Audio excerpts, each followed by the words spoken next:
Hi, my name is Rachel.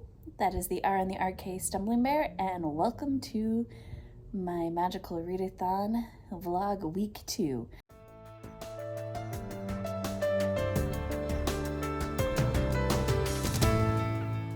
Starting this immediately after finishing the other vlog. Otherwise I will forget.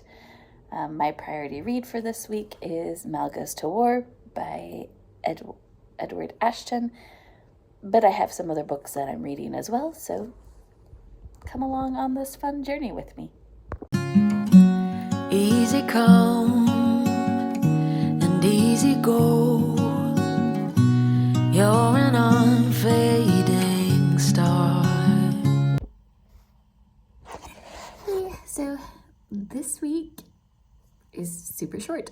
I got sick in the middle of it, so wasn't coming on for any updates or going to do fun things. However, towards the end of being sick, before I had to go back to being productive, I did get some reading done. So I did finish Mal Goes to War, which was the book I was focusing on for my Magical Readathon prompt. And yeah, this one definitely snarky AI.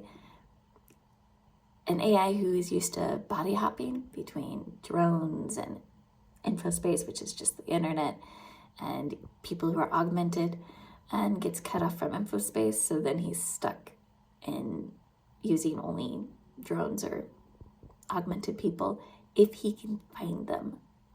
So, and it's like leading up to a big culmination of a war between people who don't believe in any augmentation and those who do.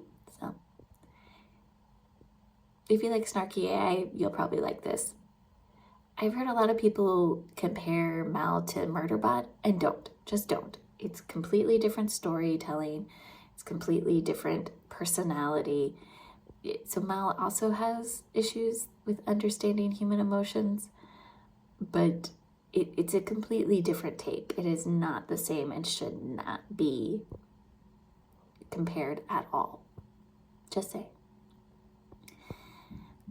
But as I was sick, I also finally finished The Way Up is Death by Dan Hanks.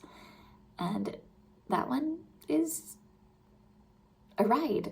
The concept is this magical tower has appeared out of nowhere, and 13 people have been selected to ascend the tower. And each tower kind of is based off of somebody's memories of something, like a video game or a movie, something that is very familiar to them, and the goal is to get through each level. And the tower demands a sacrifice at the end of each level. Somebody has to die for everybody else to live. The concept isn't new, but I kind of found it interesting how Hanks brought this into a more modern lens. Yeah. And yet there is aliens at one point, so you can't completely say it's just a fantasy. It is like a sci-fi crossover, and you get no answers, so very much more in a horror kind of landscape. And then also I read and finished Murder by Memory this week. This is a short novella. It's about a woman who is a detective on a generational starship. She's been sleeping for a while,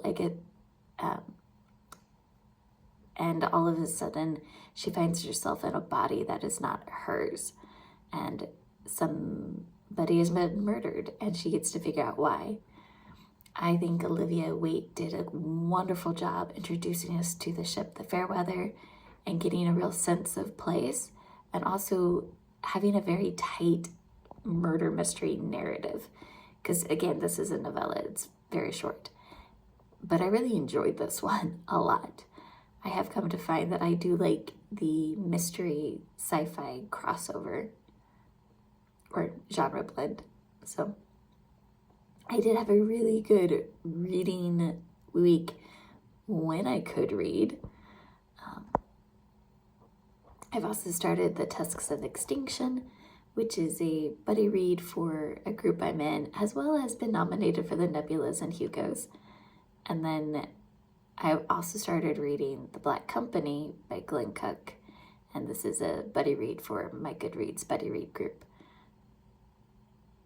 Also, The Black Company I'm using as one of my Magical Readathon prompts too.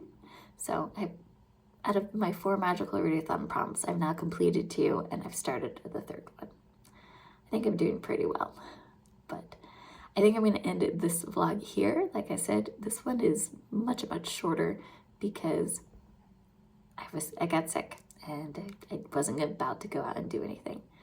But hopefully this next week will be a little more interesting.